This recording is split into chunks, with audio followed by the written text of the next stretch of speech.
Hello everyone, I'm Anime Freak and welcome to my video. This video is a response to the nostalgia critic Doug Walker's video, Where's the Fair Use? Which is in the description box below. The link I mean, not the the fair use. So go and check that out first, then come back and watch this video. By the way, Doug, the nostalgia critic, is my hero. He is one of the few people who inspired me to become a YouTuber. Just throwing that out there. Now, if you don't know what his video is about, then what the hell are you doing here? Go and watch that first and then come back and watch me, okay?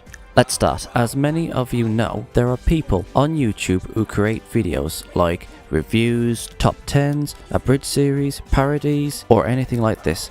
And most of the time, these videos contain materials from other already existing materials, like movies, series, games, books. YouTubers like Doug uses clips, music, characters, or whatever from these sources to criticize them, either good or bad, or just for recommendations, or uses them to tell jokes, or just to do one of his freakouts. Basically anything that has clips, or music, or images that comes from already existing materials, movies, series, games, books, you get the idea, that belongs to companies, studios, individuals, which is legal. Now these videos they make are being claimed and their channels are given strikes or is taken down by a YouTube robot with no humans looking over the claims. And it's the companies who are making the claims, and they are also taking the revenue of the creators of these videos who work so hard and put so much time into making these videos. And even when the claim is false, the company still keeps all the money they claimed off of the videos other people have made, which is illegal, and all of the studios and companies still get away with it. Now I disagree completely with this. When studios or whatever puts in a claim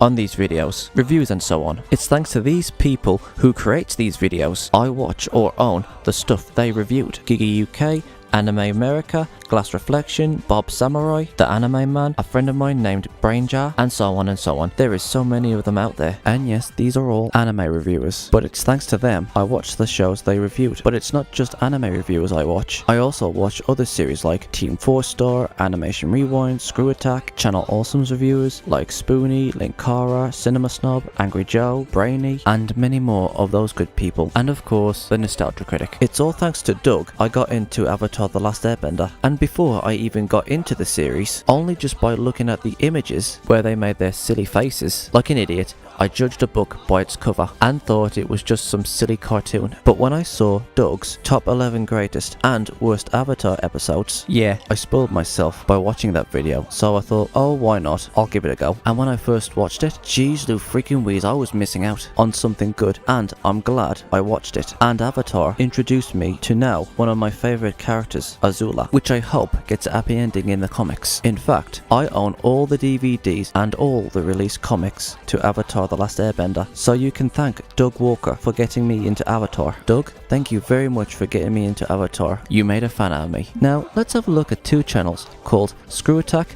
and Animation Rewind. These two channels match up characters from other shows like the famous Goku vs Superman, Saitama vs Superman, or Gaara vs Toph. I'll give you a link in the description box to these channels. I didn't know who half of these characters was in these matchups. It's thanks to these two channels' exposure I took an interest in Saitama from One Punch Man and the series Ruby. Also, whenever I'm down in the dumps or depressed, I like to watch their reviews or matchups or whatever to give me a good laugh. It's all thanks to these reviewers that exposed many people to some great stuff, and even if the stuff they are reviewing is bad, at least people will at least give it a go to see what all the fuss is about. The point is, these companies and studios should be thanking all these people on YouTube who reviews their movies or books or series or whatever, whether they are good or bad media, because people are going to check them out to see what all the fuss is about. This is called free advertising. Hell, I have a Trigon review telling people to go and buy the DVD, which by the way, if you want to watch my Trigon review, there's a link in the description box. I also have a top 5 video of which anime a Western audience who aren't anime fans would like. There's a link for that in there as well. I also put fair use notices in my videos like top 5s and reviews to say I don't own the material I'm using in my videos. Let me tell you guys something.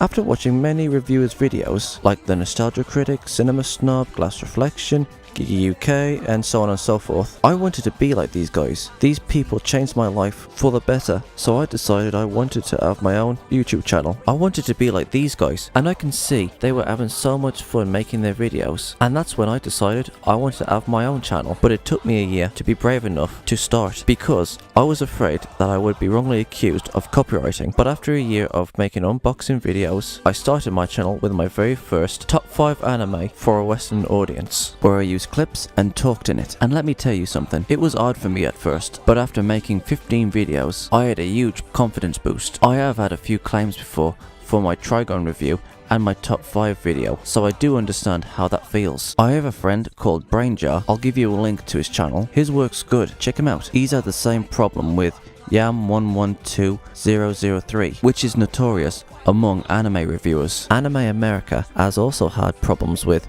AF17's, which, by the way, I love their avatars and accents. They too do great work, so go and check them out. There's a link in the description box below. I want to make videos to expose anime to people, or talk about subjects like this one, or anything that comes to mind. I'm still wet behind the ears, but I know I'll get better. The YouTube system is completely biased and one-sided to big companies, and Doug is right. Why should claimants get all the money while Doug and everyone else on YouTube gets punished, while the claimants who put in these false claims get off scot-free? The creators on YouTube are the victims of these false claims, and they get nothing after all their hard work. Doug even made a video as to why his happening video got cut down to 15 minutes. He even said he wasn't making any money because YouTube shut off his monopolization. I mean, it's not like they are uploading a whole movie or series and monopolizing them. Hell, Team 4-Star got terminated because of multiple third-party claims. Team 4-Star are only making people laugh with their abridged series like Hellsing Ultimate Abridged and Dragon Ball Z Abridged, which again is exposing the series which people might want to go and check out. So why is it that claimants get no punishment while we on YouTube get punished? Answer: it's because they have power, money and influence. Power corrupts absolutely. This sort of thing has happened throughout history. When someone is in power, they will do anything to keep everything the same, while people who have nothing and is oppressed by those in power will want change. And this is where we come in. We need to stand up to our oppressors. If we all stand up, we can put them in a spot where they have no choice but to follow the rules. I also did a video similar to this with the Fine Brothers trademarking the word reaction or react. It's similar to this situation. There's a link in the description box below to that video. I agree with what Doug said. People who put in false claims or doesn't respond after 30 days should be punished. Like, give them the 3-strike rule, and if they get 3 strikes on the same channel, then they should be banned from that channel for 6 months. Well, that's my idea, but I like Doug's idea better. But here's the thing, if I made a film and someone uploaded the old thing and was making money off of it, which is against the law, then I would be angry and I would put in a claim. But if someone like Doug reviewed my movie and used clips, I'd still be angry. Well, for the simple fact is he didn't invite me to be on his show. Lols. But in all seriousness, if someone was using clips or using less than half of my movie or series to review it, then I wouldn't have a problem, because again, it's advertising my work. So again, if anything, the studios and companies should be thanking them for the exposure. Doug, if you're listening, I have an idea